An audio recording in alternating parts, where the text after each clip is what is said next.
आप खीर खाते हैं? खीर मेरी है तो फेवरेट है। फेवरेट है, वो हमें लगा भी था। आपने ये 20-25 साल पहले किसी को जहर वाली खीर खिला दी थी एक बार।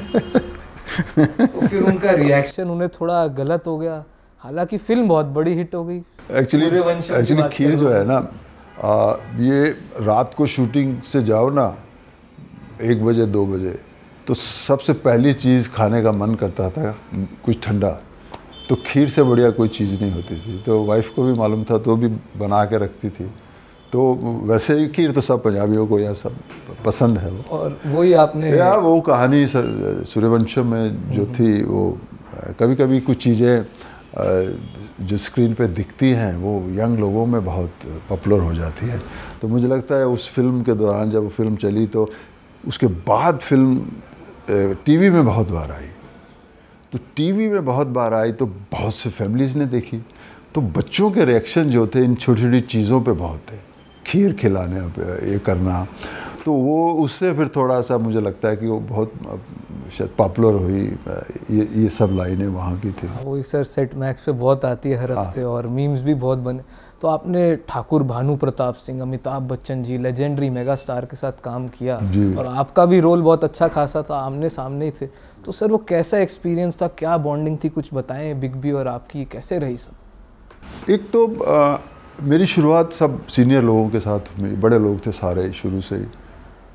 मैं अपने आप को प्रिपेयर कर लेता था, और मेरे पास जो बेस्ट होता था वो मैं बिगिनिंग में ही कर देता था। क्योंकि मैं एक चीज़ को बहुत मानता हूँ कि बड़े स्टेजेस आएंगे आपकी ज़िंदगी में, जैसे जैसे आप काम करते जाओगे। हर डायरेक्टर का अपना एक स्टाइल होता है आपसे काम करवाने का। लेकिन मैं आज भी डायरेक्टर को नंबर 1 मानता हूँ कि डायरेक्टर व्हेन से okay, I think it's okay, it should be okay. वही मेरा आज का भी सिस्टम, मैं बहस नहीं करता हूँ। तो मैं जब जो समझ लेता था वो मैं करता था। करने के बाद मुझे लगता था कि अगर ये ठीक नहीं हुआ तो डायरेक्टर को ठीक नहीं लगा तो ठीक नहीं है। अगर वो ओके कर रहे हैं कि उससे बड़ा उस वक्त कोई नहीं होता, क्योंकि उनके अंदर कहानी अंदर होती है, उनके हर एक्टर के बारे में उन्होंने सोचा होता है, महसूस किया होता है।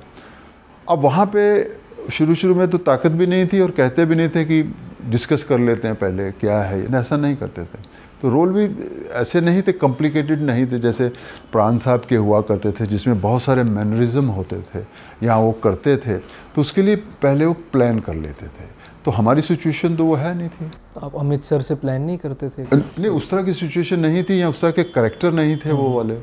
तो उस तरह जो मैं कहता था, जिसमें उसमें एक सीन है, उसमें खुद भी मैं बहुत हंसा सूर्यवंशम में, जिसमें अपने बुजुर्गों को मैं उल्टा सीधा कहता हूँ, ये क्या किया है आपने, दीवार पे देख इतना कुछ आप छोड़ गए, ये कर गए, वो कर गए, और उसके पास देखो आज उसके पास क्या नहीं है, लोग कितनी इज्जत करते हैं, तो मेरी इतनी सी भी इज्जत नहीं करते। तो सीन जब किया तो उसी तरह का ही एंगर चाहिए था उनको। तो उसमें कोई डिस्कशन नहीं की, मैंने कर दिया। जब करने के बाद एक बार कुछ फंबल हुआ या कुछ हुआ, उसके बाद जो मैंने किया उन्होंने ओके कर दिया। तो फिर वहाँ से आपको आपका मीटर पता चल जाता है। तो कई बार कुछ बिना बात के तो आप इतना जोर नहीं लगाते, कुछ लाइनें होती हैं जिससे।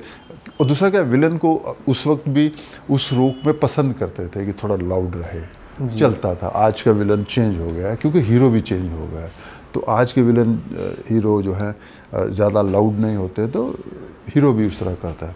तो उस तरह की चीज़ें थोड़ी समझ में आने लगी थी। तो जो करते थे, तो जब वो ओके कर देते थे, या फिर उनका एक तरीका होता था, थोड़ा इस तरह कर लो, थोड़ा इस तरह थोड़ा ऊपर कर लो, तो यहाँ थोड़ा कम कर लो, तो उसको हम लोग समझ आते थे। तो उसी तरह आस्ता आस्ता उन्हीं कदमों पे।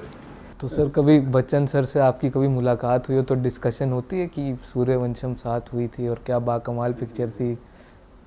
सूर्यवंशम की लास्ट फिल्म एक हम साथ में कर रहे थे, तो मेरा और अमित जी का एक ही सीन था। हम लोग तेलुगु फिल्म कर रहे थे। वो 100वीं फिल्म थी चिरंजीवी साहब की, मेगा स्टार की। तो उसमें एंड में मैं एक रिश्ते से चिरंजीवी के साथ में हूँ, और अमित जी का जो कहानी में होता हूँ, तो लास्ट में हम लोग साथ में होते हैं एक जगह। तो वहाँ ऐसे ही मैंने कहा, मैं सर हमारी ये सूर्यवंशम तो बहुत आती है। कहते हाँ यार, हम भी हैरान होते हैं, और सबने देखी है, मैं भी बहुत लोगों ने देखी है, और बात भी होती है ये वो। तो उस वक्त थोड़ा सा जिक्र उस फिल्म के बारे में हुआ।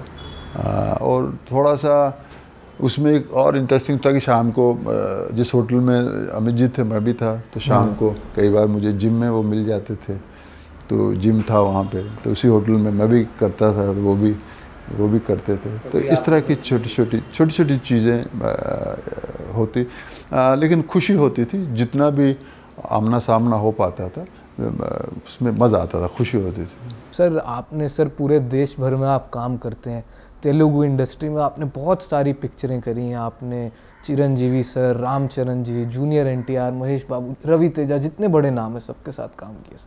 तो सर यहाँ भी काम किया बॉलीवुड में बहुत सारा। तो सर वैसे तो देश अपना एक ही है एकदम, पर दोनों इंडस्ट्रीज़ के, बॉलीवुड और टॉलीवुड के वर्क कल्चर स्टाइल में क्या फ़र्क रहता है पिक्चर बनने पे, सेट के माहौल पे, वो थोड़ा बताएं।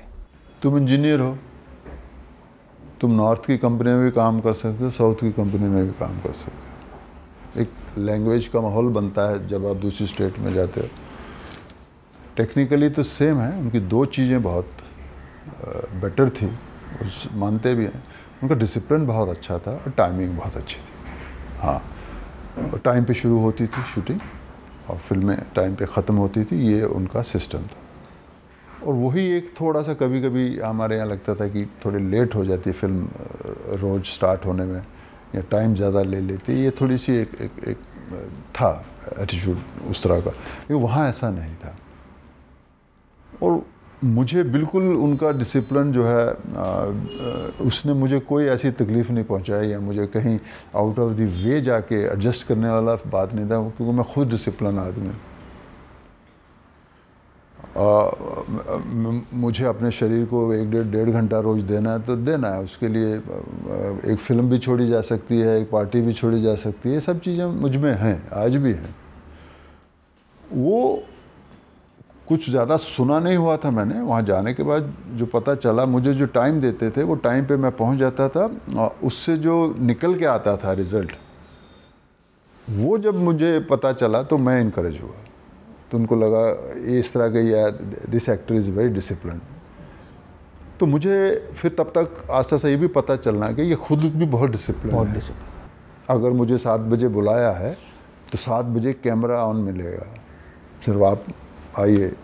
और यहाँ मुंबई में थोड़ा अलग रहता सर, मुंबई में थोड़ा सा था, थोड़ा लेट होते थे एक्टर, कई बार अपने हिसाब से आते थे, तो वो एक चीज़ थी। लेकिन वो भी हमको तकलीफ़ नहीं देती थी कि मेरा काम नहीं है वो देखना।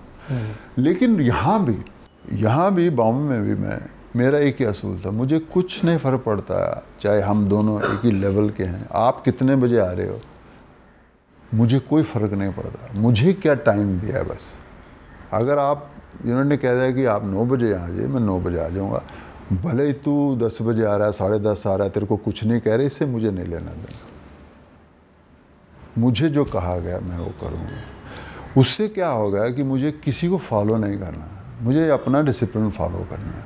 मैं नहीं चाहता आप मुझे बेवजह या कोई ऐसी बात कहें, तो उससे बचने के लिए तो आप भी कोई गलती ना करें। सिंपल हो गया ना। इसको सिंपल कर दिया मैंने। मैं क्यों मौका दूं आपको कि सर आपकी वजह से सीनियर एक्टर खड़े रह के बैठे, मतलब वेट कर रहे हैं, मैं क्यों सुनूं? मुझे नहीं सुनना, तो इसलिए मैं आ जाऊँगा, मैं टाइम पे आ जाता। तो वो चीज़ जब लेके मैं यहाँ से ग्रूम जो हुआ, वो लेके जब मैं वहाँ पहुँचा, तो वहाँ तो सिस्टम ही ऐसा था। लेकिन वहाँ भी कई बार बॉम्बे के एक्टरों को थोड़ा सा लेके अलर्ट रहते थे, या टाइम पे नहीं आना, या वहाँ उनको लगा कि ये तो बराबर है, टाइम पे आता है। तो आज भी मेरी रेपुटेशन वैसी है।